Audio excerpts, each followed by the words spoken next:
call the case of State of Kansas versus Barker. This is case number 128652. Counsel, you may approach, and Mr. Call, when you're ready, you can proceed.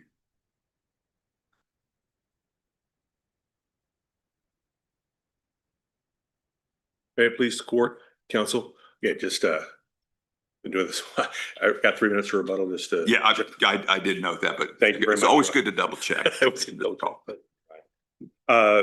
Mr. Barker was convicted of 1 count of first-degree premeditated murder, 1 count of criminal possession of a firearm, and 1 count of possession of brass knuckles. We raised 2 issues in the brief, both dealing with the murder. The first issue was a failure to give lesser included instructions, and the second issue dealt with procedural error. We've all been around the block on here. We know that generally the way things work is I'll talk about issue 1 and the questions, we'll talk about that, and then we stop and we talk about issue 2. Here, I think it might be kind of interesting, especially towards the end when we get into the harmless error analysis, to kind of talk about them and see how they work together, because I think the key to this case is the importance of Cousin Larry's testimony on the jury's finding of premeditation. And I think that plays on both issues, and it's interesting how those work together. But we'll start with the first issue, which was failure to give lesser includeds. I'm hoping we can move pretty quickly to the harmless error analysis. He was charged with first-degree premeditated murder, and we're challenging the failure to give second-degree intentional and a couple of reckless lessers. Obviously, the analysis is, are they legally appropriate? Are they factually appropriate? They're lesser included offenses. I don't think there's any doubt that they're legally appropriate. Factually appropriate, especially the second degree intentional is, I don't know if this court has called it a nesting lesser, but I think of the Russian nesting dolls. It seems like it's just the only elements missing from first degree to second degree intentional is premeditated. So under Haberline, in those cases, it's factually appropriate. So the judge should have given it. So we get to harmless error. And the state, the question is there sufficient evidence that it wasn't requested? So I'm in clearly erroneous land. So I have to convince this jury that this court, that the jury would have given a different verdict. So we look at the strength of the premeditation evidence. What did the state have? And the state argues that it relies on 3 statements made by Mr. Barker prior to the incident that occurred on his property. And the first 2, I do not believe indicate a premeditation or intent to kill or relate to his intent to kill Levi Porter. The first one was he ran into Josh Walker, friend of the victim, Levi, at a store, and there'd been some dispute between Levi and Billy Barker about some parts that Levi would, with Billy's permission, take off his truck and sell on Facebook Marketplace, and the finances were a bit of an issue. So Josh Walker made a joke about a bike. He's like, "Oh, I'll take some parts off this bike." And Billy said, "I'm going to teach you boys a lesson," which that doesn't feel intent to killy to me. That's just sort of a threat, maybe a violent threat, but not an intent to kill. The second one is Billy was talking to Levi's grandmother, who he was friends with and he knew. And Levi had taken some ramps and Billy wanted them back. And he said to the grandmother, "Well, maybe you better talk to him, because if I talk to him, I might do something I regret." And again, there's sort of implied violence there, but there's not a kill. Now there was, as she said, as she testified, apparently she made some sort of motion with her hand. And the district court said, when he said that, you made a gesture, is that a stabbing motion? And grandma said, "I guess you could say that." And then after they had this conversation, they continued on with what she described was a very pleasant conversation. And it seems there's no grandparent in the world that would have a pleasant conversation with the fella that just told her that he was intended to kill her grandson. Which brings us to Cousin Larry. And 2 months before the incident on the property, Cousin Larry said he went out to the garage with Billy, and pretty much as soon as they got there, Billy said, "Do you know Levi Porter?" And Cousin Larry said, "No, I don't know him." And Billy said, "Well, I am going to blow his brains out." And Cousin Larry was shocked And he said, well, what did he do? And Larry said, well, I don't want to get into that, but I'm going to shoot him in the head. And Cousin Larry said, well, you're a big guy, but can't you just whip his ass? And Billy said, no, I'm going to blow his brains out. Now that is 100% evidence of that he thought about the killing, premeditation. So the question is, did the jury rely on that? I think that's the piece of evidence that the state has to hang their hat on. And there are problems with that. One, if you read Cousin Larry's testimony, there's some, Cousin Larry wanted Billy out of the house. Billy was living with Larry's mom. He wanted him out of the house. It took him a year to report it to the police. Immediately after the shooting on the property, Billy called the police. So there's a lot of reasons why a jury would not rely on that testimony as evidence of premeditation. And if that doesn't support premeditation, then it was error, it was prejudicial error not to instruct on the second-degree murder. So if that evidence, the jury did not rely on that, then I believe the failure to give second-degree lesser was harmless. But what if it was important? Can I just stop you there and Yeah. ask a question that's growing in my mind, which is, and you may not be able to answer. Uh-oh. Do you have any sense of why the second-degree instruction was not requested? No, I don't. Because this is basically an all or nothing jury instruction, is it not? Yeah, and that is sometimes a strategy. I don't know if they thought it was. I mean, I'm just thinking in my head, what was this jury supposed to do? Yeah, I mean, they have strong evidence of the homicide, and they have one option. That's exactly right. And the other thing is that Billy testified, and he gave history. He said it was self-defense, and so was this is there any suggestion this was trial strategy to put in front of the jury kind of the maximal charge set off against a self-defense? Well, I would guess the evidence would be that the judge explicitly asked, "Are you requesting defense? Are you requesting lessers?" And the attorney said no. So it wasn't an oversight. So what are we? Maybe that's really not in front of us, but I'm curious what we've confronted this kind of situation before. What are we really supposed to do with that? Well, I think what you've done in the past, which is you look at if you don't request it, then I face a high bar, and I have to show you that it'd be fair because the jury would have done it. But as far as like an invited error or it's a choice by the counsel, I mean, the flip side of that coin is that a defendant can choose to go all or nothing, and they can't. The judge can say, no, this is the evidence. And that's what we've said, is that what we want to do, and I think this may be fair, is that we have these laws. And if the state charges it, it's a fair charge. It's covered by the indictment.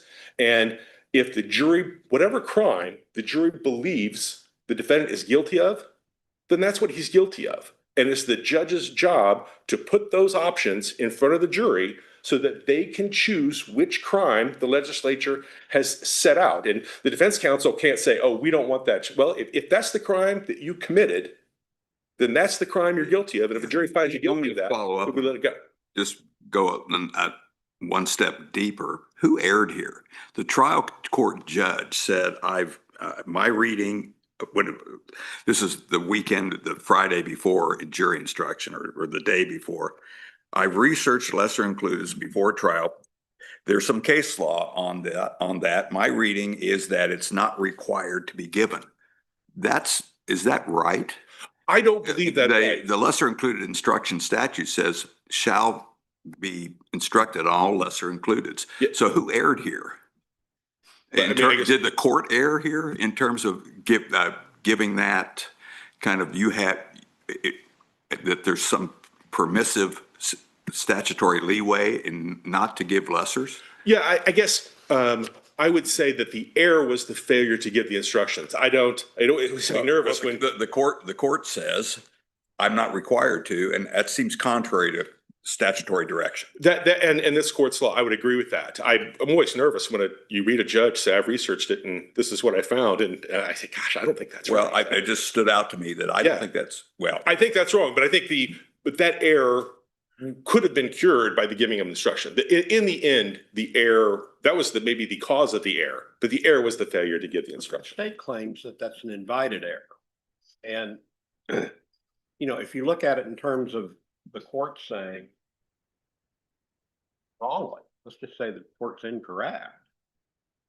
You know, I've looked at it. I don't think we have to give these instructions. And the defense counsel says, I've looked at it. I don't think so either. And then you try to apply, you know, in the invited error analysis, a but-for test. Seems to me it gets pretty close. That's their argument. It is their argument. It is their argument. And I think that it would have to, I think that would change some of the law, because I think on invited error, what this court has previously said is that the defendant has to take some sort, can't just acquiesce to the judge's, and I certainly agree with you that it's different at the instructions conference at trial. Are you requesting these instructions? No, we're not requesting. Okay, I don't think that gets anywhere close to invited error. Right? He's just saying, no, I'm not requesting it. That's the clear erroneous statute. Maybe if the judge misstates the law and the defense counsel acquiesces to that or doesn't disagree with that, that's unfortunate. But Affirmatively agrees with it. I yeah, mean, right. In this back and forth It case. But I think from the state's perspective, they're going, now, wait a minute. Now we got to come up to the Supreme Court and we got Mr. Call here saying this was a whole bunch of mistakes here and requires a reversal, when the defense counsel agreed with the court, you know, in this exchange. So I'm trying to figure out how close to the invited error law. I know our law, our but-for test. Yes. Close to the line this one is. Yeah. Boy, it's when the defense counsel agrees with the district court, then certainly they're not putting forth an option for the correct option for the court to follow. Nonetheless, I think this court looks at who was driving the decision here. Who was not just that, did counsel have an opportunity to change the judge's mind, which even if you agree with it, whether you say, I don't have the objection to that, or you stay silent, it's failure to correct the district court judge's mistakes. I think that's the invited error. Because invited error that's a big hammer of just, we're not even going to consider whether this was wrong on a first degree murder. I don't mean to harp on this. No. But failure to correct the court when the court asks, I think, is the other. I mean, this is not just a court doing something and the defense being quiet about it. This is much more of a nudge, it seems to me, if not a push. Well, to error. Well, I would push back on the push, because I think, and not to get too etymological here, but we're talking about invited error. Did the defense counsel invite the error? In my mind, did the error originate with the defense counsel? Because you can't cause the error. You can't be the genesis of the error in the district court and then come back up on appeal and say the error. But that's not the case here. The genesis of the error was the district court judge. And I mean, if you flip those, and where defense counsel says, well, I don't think you have to give the lessers, or we don't want the lessers, and the judge says, well, I think that's right. But that's a different dynamic, because it would be defense counsel who was the genesis of the error, who invited the error. Here it was the district court who began the error. And certainly it's different, like I said, between not objecting and invite. But I think you have to look at, where did the error originate, and did defense counsel, was it the genesis of the error? Can you remind me from the record why the district court was doing this research and came to the conclusion that it, quote, did not have to give the instruction? It wasn't clear from the record. I will say it's just not strange. It strikes me as very strange. Why would a district court do that? I think that when it's a murder. So, I mean, this doesn't seem to be unusual lessers, but Well, the reason I'm pursuing this is twofold. One, a district court might do that research if the lesser was requested. In other words, you get a request and you're like, okay, well, I need to find out whether I have to give this. The other reason you might do the research is if the defense affirmatively does not want the instruction given, and the district court says to itself, well, I better check the law and see whether I still have to give it over the defendant's objection. What I'm really trying to figure out is what happened here. In other words, this is such a strange, it strikes me as a strange sequence of events. What it looks like, but what I'm not sure of, is that the defendant did not want this instruction. And the court may have been looking to see whether or not it had the leeway not to give it when the defendant didn't want it. Does that make sense? It does make sense. I don't Give think me your best sure. Yeah. I don't think the record that we have reflects that. Now, obviously, there are conversations which occur off the record in chambers or in passing or whatnot, where something that may be said. But I think we need something firmer on the record for this court to rely on. It is an unusual situation. But doesn't the record, Go ahead. I was going to say, doesn't the record say that the district court judge did that research before trial? And can we infer anything from that? I don't know. I know I mean, I'm looking at the record. It says, I've researched lesser included before the trial. And there then flushes out some of the case law. Well, not in particular. He just says there's some case law. Right. With flexibility. I don't know. I guess the reason to do it beforehand would be the instructions packet, in which case the defense did not request a lesser. So maybe it goes back to, well, why didn't they request a second degree? I need to look to see whether I need to give that sort of thing. That, if it's not requested, well, the prosecution didn't request it. The defense, well, do I have to give it? So you look at it before trial. Maybe that's the answer. So I want to move you over to your prosecutorial error. Oh, thank you. I was on the contention that the prosecutor misled the jury. yes. Is that, I think I need you to state it for me, because it seems to, I'm not sure I understand it. Uh-huh. It seems to be founded on your reading of McClin. And I'm just trying, and I'm not sure I read McClin the same way you are. But Okay, yeah. I need you to just cover that ground for me. Sure. Well, and part of the problem is that so the issue is that the state, and to my embarrassment, I'm reading this from the state's brief because they put the full quote in there, and I put the excerpt. I was concerned in it, but the state on page 18 of the state's brief, to give you the full context of it, they're talking about premeditation, and that's to think the matter over beforehand. And so the state premeditation means he thought about it, and I'm not saying he thought about it the moment he shot him. He thought about it well before that. And he goes through the grandma's house. He talks about Josh Walker. And then he says, this is what I'm complaining about. He thought about it explicitly with Larry Link during the cigarette smoke in the garage of the house that they were both visiting. He said explicitly, I'm going to shoot Levi Porter in the head. And he said it more than once. So it's the combination of saying premeditation means you need to think about it beforehand.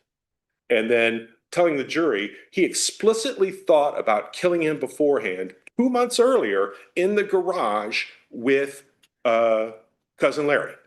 And so the problem that I have is that premeditation is not some thought you have, and then you're walking around with a scarlet P on your chest for the rest of your life, carrying the premeditation with you. And that element has been satisfied for the jury.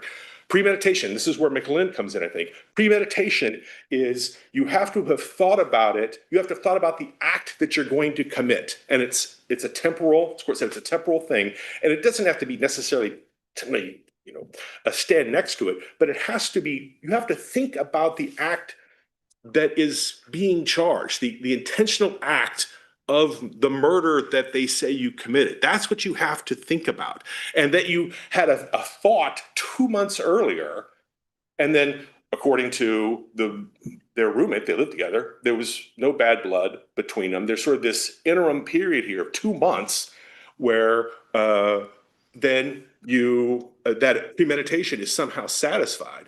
Now, as I said, I do think that had the state tied it together, I mean, the fact that he thought about it 2 months earlier could color the jury's opinion of what happened in the events.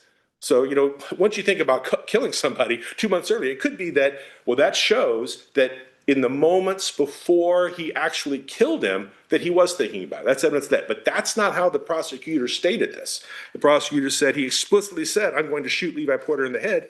And he said it more than once. As I read that, coupled with the premeditation means he thought about it, the prosecutor is saying that that box is checked for the jury because 2 months before he thought about it. He thought about it before. That's what the definition is. That's what it's saying.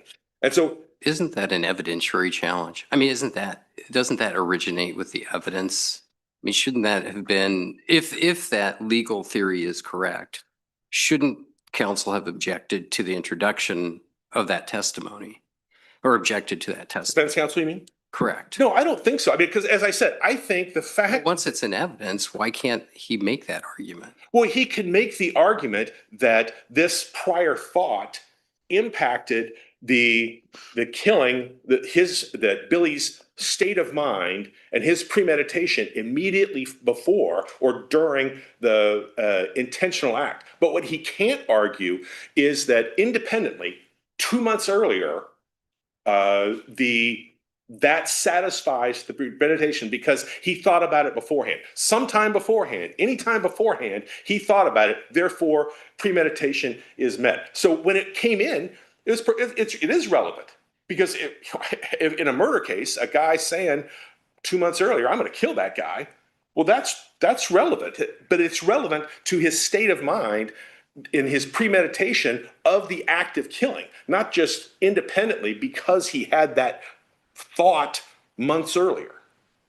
So I would say it wasn't objectionable at the time it came in because it was relevant, but not how the prosecutor explained it to the jury. And so, sum up, if I may, I know I've been going a while, may I ask, if Cousin Larry's testimony was not important to the jury, if it wasn't really reached the level of premeditation, then the failure to give the second degree murder was not harmless. If it was important to the jury, if the jury relied on that testimony to find premeditation, then it was the procedural error is not harmless, and the conviction needs to be reversed. Either way, the conviction needs to be reversed based on how important Cousin Larry's testimony is. Thank you very much. Thank you.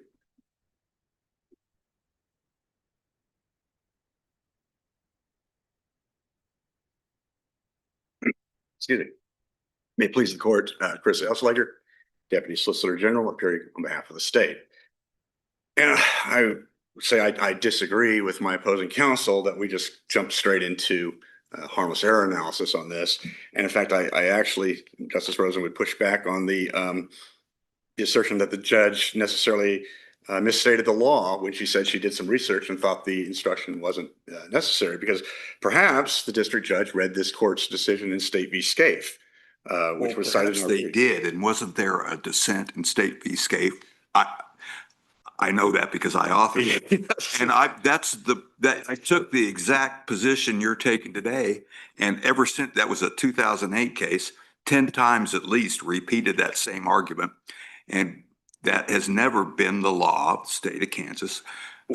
Once there is, the whole sufficiency standards on giving lessers, all that evolved kind of from that time. Yeah, And that's never been the law. but critical in State v. Scaife, it said that a prosecution, in a prosecution for premeditated murder, a lesser included offense instruction will be required when there is no direct evidence as to the circumstances of the killing, and the evidence introduced against the defendant is wholly circumstantial, which implies that if there is direct evidence, then a second degree murder instruction is not required. Hasn't the line of cases really developed since Yeah. then in very explicit ways? to I would say disagree. that You always have to give. Well, No, because the little carve out in SCAFE is still there. Because the court said, although admittedly infrequent, direct evidence of premeditation does exist in some cases. For example, an associate might testify that the defendant shared his or her plans to kill the victim, which is exactly what we have here. I mean, he said it. He said to Larry, I'm going to blow his head off. It might have merit if the case law stopped at SCAFE, but it doesn't. Well, It goes on in case after case after case to say, and again, I was with Justice Rosen in dissent from these decisions, but the case law says it's a sufficiency test. And when all you're doing is adding an extra element, it is sufficient. The evidence is sufficient as a matter of law to support a second-degree murder charge. Well, I thought the same thing until I dug into this case and I read SCAFE, and SCAFE doesn't appear to have been overturned. I mean, that carve out is still there. It just doesn't come up very often. So in fact, this is the rare case where the SCAFE carve out actually exists. I've never seen another case like it. I mean, you're maybe inadvertently answering the question that I had here, which was trying to figure out what actually happened. I was trying to see my way to wondering whether this district court maybe didn't make what strikes me as a pretty egregious misreading of the case law by, for example, trying to decide what to do when a defendant doesn't want the instruction. But you're suggesting that really this district court judge may have just truly been sort of doing a de novo review of the law, came to this conclusion.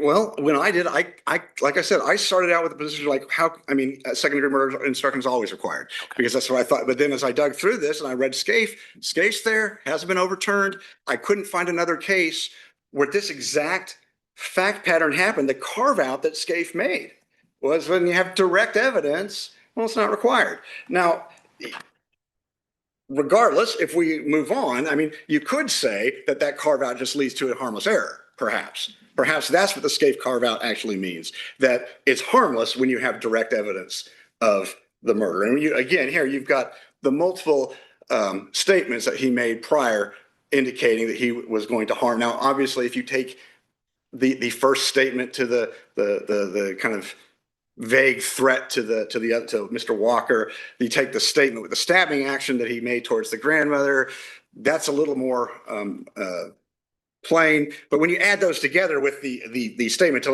Larry Lank that I'm going to blow the victim's brains out, I think you have pretty direct evidence of premeditation there. If just from the clear error standpoint, I don't think you can get to clear error. If you were to treat the SCAFE carve out as simply the path to harmless error, well, then you've got harmless error if it was error in the first place. The other aspect of this is the invited error, which I think you start with the proposed instructions that were submitted by the defendant. Before any of this happened, he submitted written proposed instructions that did not include any lesser included offense instructions. So I think right there you get the case law doesn't care about that. I think that when you were talking about where the push comes, where the genesis comes from, where the push comes from, that the discussion was, well, it came from the district judge asking. Well, no, actually, I think the genesis started with the defense when they did not request any, which is maybe that's what led the district judge to look into this. I don't, But we boiled it. record isn't clear. We've got the Douglas case, which I hope we don't overrule because I wrote that one. But it just says there are two circumstances for invited error. First one is affirmative request to omit. We don't have that, an affirmative request to omit. We don't have a request to add, but we don't have a request to omit. And then the second one is an affirmative rejection of the court's offer to give. We clearly don't have that. So aren't you stuck? No, because you do not have either blatant option there. But I think when they submit written instructions and they don't request it there, then, and remember in the first jury, there were two different conversations about jury instructions. And in the first one, the judge asked about it and they said, no, we don't, we agree. We don't think it's necessary. And then they said, well, we're going to look, think about it overnight, do some research. We'll talk about it again tomorrow. And the second time, again, the defense counsel said, we're not requesting any lesser included instructions. I think you add that together. I think you get an it's clear that you get an affirmative request for no jury instructions or no lesser included offense instructions. Well, does the statute and our case law give the district court judge the discretion to do that? I mean, are we living in a world anymore where defense counsel can make that strategic decision, or has the statute and our interpretation of it made this really a compulsory process? I want to remember that we're framing this as a case of invited error. Right. So if we're in invited error land, then I am admitting that it is error, that the statute requires the judge to give the lesser included instructions. Now, I've already argued that under Scaife says it's not required because of the carve out. You can say that you could decide, well, maybe that's just a path to harmless error. But if we're in error land, then in addition to that argument, I would say it was invited. So I'm just wondering how you could, I mean, if it's compulsory, I guess you could coax a district court judge into making error, but I'm just wondering whether there's even the option anymore to not request lessers as a defense strategy. Well, the way that we have, the way the statute's been interpreted in our Yes. case law, and whether that should be the case or not. Well, there's a whole argument that shouldn't be the case. Correct, But and that's not really the. that's not before the court, although I'd love to make that argument. But as it is, what I'm arguing is that the defense shouldn't be able to do that. Them doing it is error, and it's inviting error. I mean, they invited the district court to not give the jury No, the instruction. district court did the inviting, I think. I'm sorry, I what? think the district court did the inviting. Well, the district court just asked. The district court didn't say, if you look at the cases where the court has rejected invited error argument, the district court in those cases made an affirmative statement saying, I'm not going to give this in spite of what your request. I'm not. But here, the judge relied on the request from the defense. The judge asked twice. And remember, even before any of this happened, the defense had submitted written instructions, requested instructions that did not include lessers. So the defense clearly from the very beginning did not want lessers. They did not request lessers. When the judge asked, are you requesting lessers? No. To me, that's pretty close to an affirmative statement that we don't want lesser included offenses.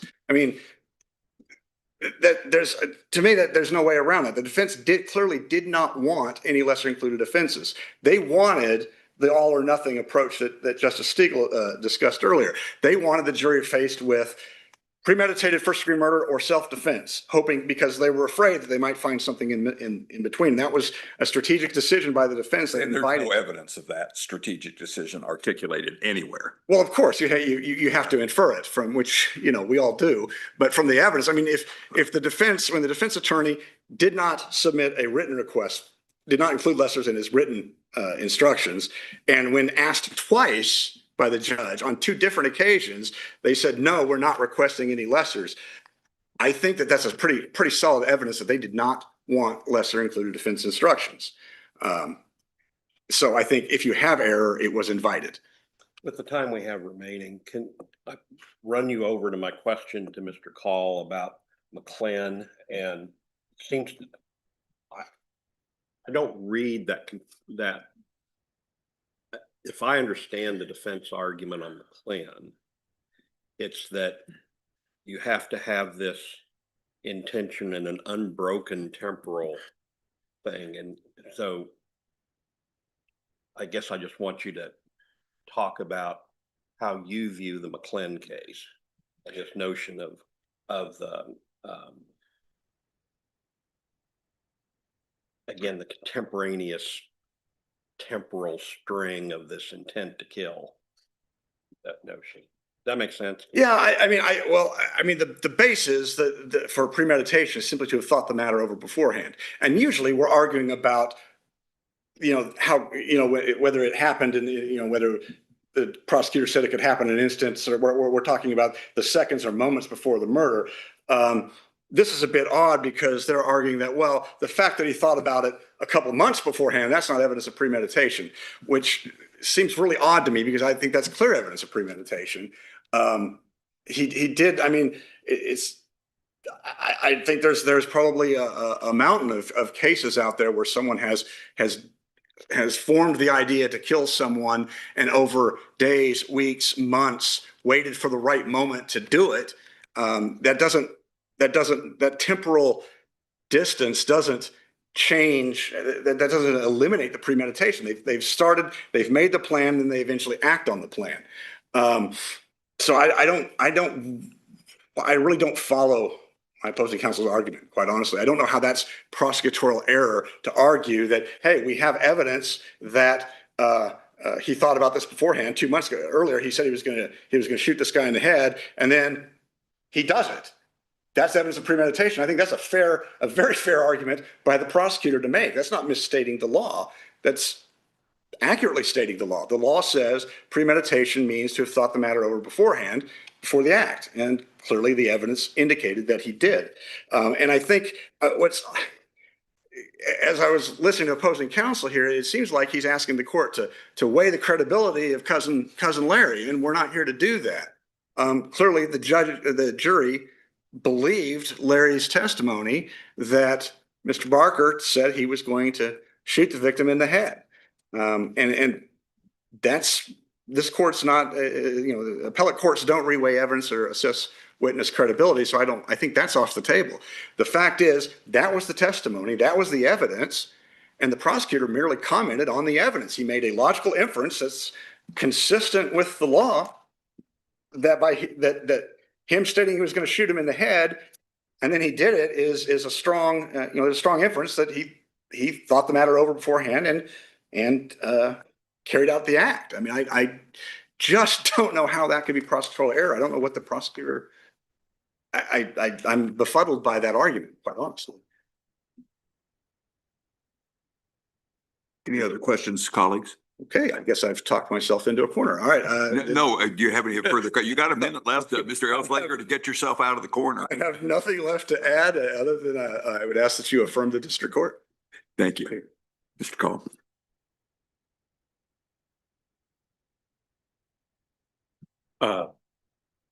Your Honor, I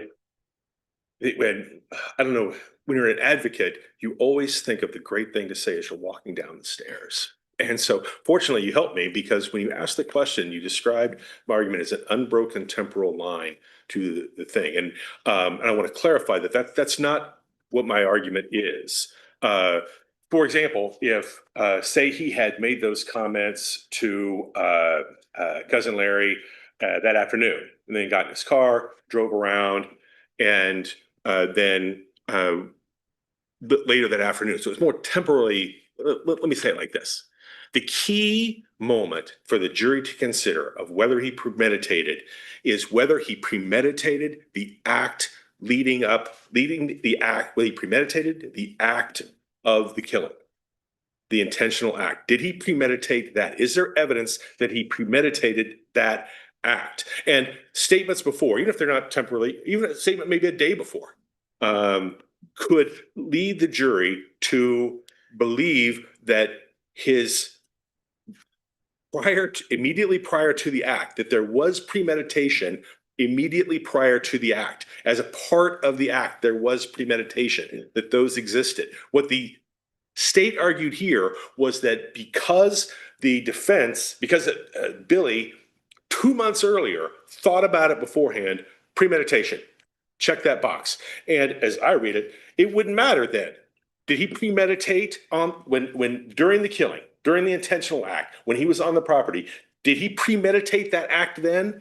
It doesn't matter to the jury because he thought about it beforehand 2 months earlier. And so it doesn't have to be an unbroken line. It just has to, the premeditation has to be the premeditation of the act. And those have to exist. And I use temporarily because I think that's how this court talks about premeditation. They have to exist together. And this seems completely separate from the act. It was 2 months earlier. And And so I hope that clarifies that that's what I meant by that argument, is that standing alone, as I think the Really prosecutor. just, I'm sorry to interrupt. No, please. Just saying that the statement to cousin Larry is too remote in time. Tag the defendant for premeditation. Independently, the sole source of premeditation, yes, it can color his acts during the events on the property, but as the sole source of premeditation, yes, it is too remote. Anything else? Any questions, colleagues? Thank you very much. Thank you. Thank you for your arguments this morning, counsel. This court will take your case under advisement.